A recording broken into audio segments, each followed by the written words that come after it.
You're tuned in to Ask the Master Auto Technician. Car questions? Get answers right now. Call 850-763-0555. James Auto Center, we fix it right, guaranteed. Beep, beep, beep, beep, yeah. All right, welcome back to this is going to be our Friday morning show. And it's bright. It's not, yeah, it is bright right now because we're going a little bit later because we're doing this on Thursday because we're going to show this on Friday. I've got Hansson Hindenburg calling all the way from Tire Pros expert, Baytown Tires. Tell me what's going on down there this morning, Hansson. Lots of work, really. Well, I know y'all got every Michelin tire imaginable out there, and that's one of my favorite tires is Michelin because, to me, they last longer. They cost a little more, but they last longer, have a better ride, better handling, and they balance out so much easier than any tire I've ever bought and mounted on a customer's car. Well, and they put a lot of effort into it. Every tire that they ship is balanced before they release it from the factory. I can believe it. I can believe it. You know, and their tolerances have to be very close, and that's the reason you really pay more for the tire is because the tolerances are so close that if the tire doesn't meet those tolerances, they toss it. They throw it away. They chop it up. They don't sell it as a second. They don't sell it to one of the second big box stores. They actually chop the tire up because they don't want to have their name on it because they want to make a really good tire. Exactly right. They figured out that it cost them more in the long run to put a bad tire out than it would be just to chop it up and get rid of it. You remember years ago, that's what they used to do. I don't know if Michelin did it, but I remember Firestone and things like that, when they had tires that weren't quite right, they would market them to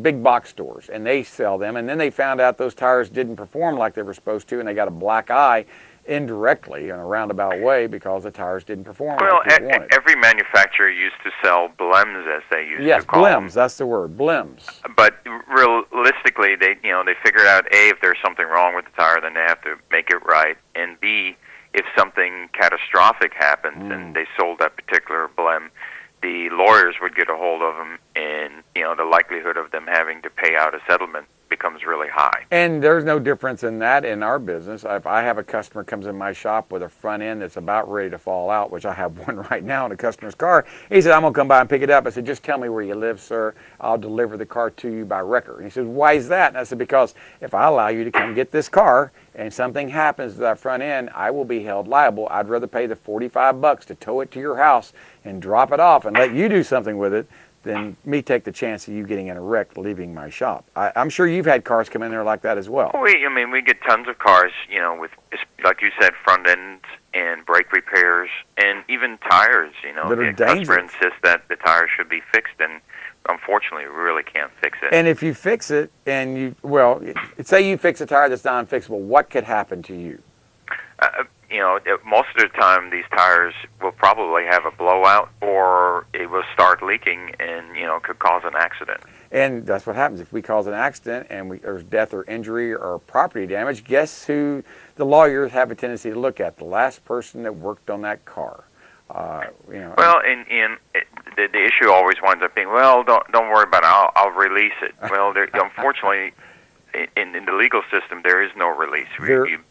What they call culpable negligence, which means that I repaired it and I knew that it really wasn't going to work. Even if the customer says that he releases it, then I could still be sued. You're absolutely right. I've had customers say, well, I'll sign a release. I'll look at them and go, that release will hold up absolutely nothing. If someone gets hurt or there's property damage or any injury, I am going to be negligent because I allowed this car to leave in a dangerous condition. No. Where do you live? I'll tow it to your house. Well, we in our profession are held to the highest standards, and that's how we should, do every repair to the highest standards. Absolutely. And if we don't, then we're negligent, like you said, and there's no release in the world that you can sign, that will release us from that particular fact. Well, speaking of that, in California, they have a law out there that says every car that comes into a repair shop, the air must be recorded, checked and recorded, and properly filled up with air, if possible, if it'll hold air, before it leaves, along with the condition of the tires. Failure to do that and have that noted to the customer in writing that there's something wrong with the tires or tires need to be changed, and there's an accident where someone gets injured due to the fact that the shop, didn't check the tires or they had a blowout or whatever, that shop that last looked at it could be held liable for that accident. You know, we look at that all the time, and we take notes of, you know, and try to document what the tire is like, and if your TPMS sensors are working. Oh, yes. And, you know, how much air is in the tire, even as far as, you know, how much oil is before we do an oil change. All those things, you know, we try to make sure that if there is something down the road, that there's documentation of, you know, how the vehicle was when it got here and how it left. And that's a very good point. Before people get tires put on the vehicle, they need to make sure that, one, that they note that there's no tire TPMS light on. Because when you do a tire change, that car cannot leave with the TPMS light on. If it came in with the TPS light off, you can't leave with one on. Am I correct on saying that? That's what the law, you know, if somebody comes and you turn the TPMS light off, then that's okay. And also, if the TPMS light is on when it gets here and it leaves with it, that's okay too. But if it leaves here with the TPMS light on and it came here without it, then that's a no-no. Yeah, it's a big no-no out there. And the reason is, I think it became mandatory that all cars from 2008 and newer have TPMS monitors on it, and that mainly was because we had to answer the problem with tires blowing out due to being too underinflated. Is that the main reason they put that on there? Not that overinflation, but underinflation causes it. Right. You know, most people, and you know, the statistics still stand, even with the TPMS, is that half the cars out there the tires are underinflated. Yeah. And some people are very good at, even with the TPMS light, in checking them, and others ignore the TPMS light. So you want to make sure you have, and you've also advocated that, is try to put even more air in it than what the sticker calls for. I do. Sometimes I get in trouble. I sometimes on some cars, if I put 40 pounds of air in them, like on a General Motors, the TPMS light comes on. I go, dadgummit, can't believe. But if I drop it down to 39, they'll stay off. Right. and you know, and you're right. Some cars will detect overpressure and underpressure, so you have to kind of hit the sweet spot. There is a sweet spot. Yeah, it's kind of on General Motors, 37 to 38 you can get away without making the light come on even when the car gets hot. But I like to see tires have a little bit more air in them than what the placard on the door pillar says. Well, especially this time of year. Oh, yes. Where we have 40-degree temperature swings. Yes. So you check a car in the morning and it has 37 pounds in there, and then in the afternoon, you know, it has 39 pounds in it. So, and if you go low, I'll only put 30 pounds in there, and then with the temperature changes, all of a sudden in the morning, it only has 28 pounds in there, and the light goes off. And when does it come on? 10% less than what the recommended requirement is? Is that what the rule is on TV? Most of them, I believe, are between 10 and 20%. Yeah, somewhere in that general area.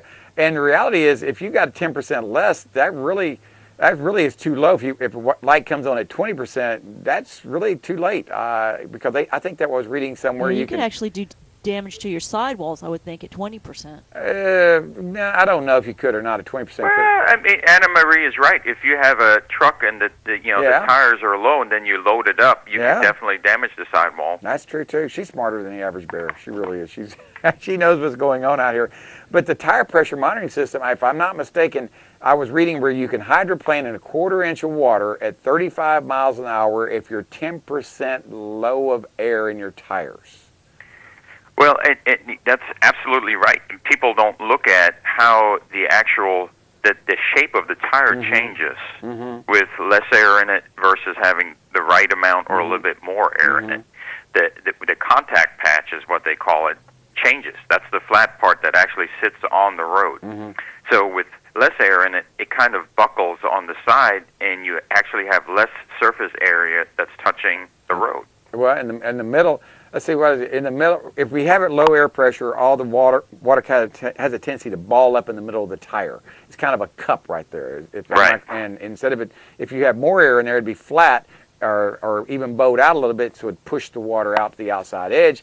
But I don't think I've ever seen a tire wore out from overinflation in the last 20 years. Just about every tire that comes in here is wore out due to underinflation.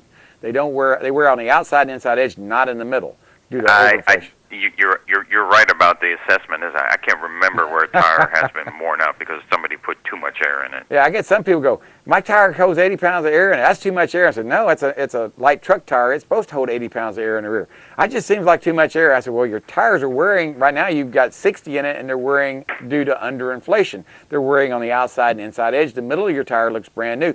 Bump them up to 80. Well, that seems like too much air. I said, just trust me on this. You'll be much happier with 80 pounds of air in there. The tire will ride better. Excuse me, it may ride a little rougher, but it'll wear better and have better handling and better control. Well, when they test the tire as well, they put probably twice as much air than what's recommended in there when they run it. And I've never seen, in the testing stages where a tire blows out because of overinflation. I've seen cars, and I both have. I've seen cars come with 80, 90 pounds of air in the tire, and it's only supposed to hold 40 at the maximum, or 44. And I kind of look at it and go, I bet you this is a rough ride. And I go, yeah, my TPMS light was on. I kept putting air in there. Yes, that happened. The tire looked a little slack on the side. I said, no, that's not your problem. I think you got a little oversized. You got carried away. You got 85 pounds of air. And they go, I'm surprised that thing didn't blow out. And I said, you could probably put 200 pounds of air in this tire and it wouldn't blow out. It's just they're not designed to blow out just by overfilling them. Now, if you had a split rim, maybe a different story. But and you got to make sure, as a lot of people fill up their tires themselves, which is good. I'm glad you're checking them. Make sure that your gauge is working properly. I see it all the time. Some of these gauges are off, 20 pounds. Tell me about it. You're absolutely right. We had one the other day. We were using ours, and I said, this doesn't seem right. My gauge doesn't seem to be working right. Sure enough, it was off about 10 pounds. Had to go get another gauge, they wear out. I mean, after a period of time, they wear out. Mine was actually reading less air pressure than was actually in the tire. The digital gauges out there are really nice, but the batteries go dead in them all the time.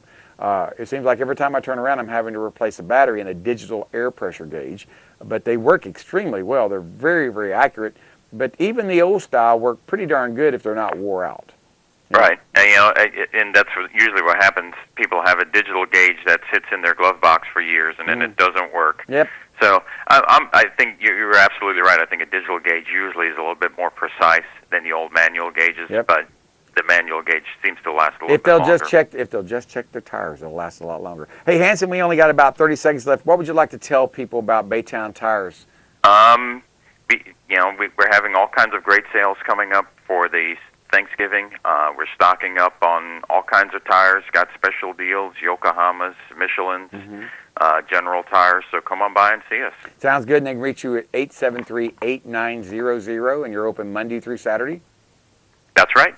Saturdays we only work till 1 o'clock. Sounds good. Well, I've seen y'all down there later than that, but normally... it depends on the workload. We try to get everybody done and get them going on their way. That sounds like fun. It really does. All right, Hansson, they can give you a call at 873-8900. This is James Morris along with Anna Marie Morris. We'll be talking to y'all later. I think I either got Mark Sarlo coming on here or Bernie Thompson. I can't remember who I got coming on here. But anyway, we'll talk to y'all later. Bye-bye, everybody. James Auto Center, we fix it right, guaranteed. Beep, beep, beep, beep, yeah.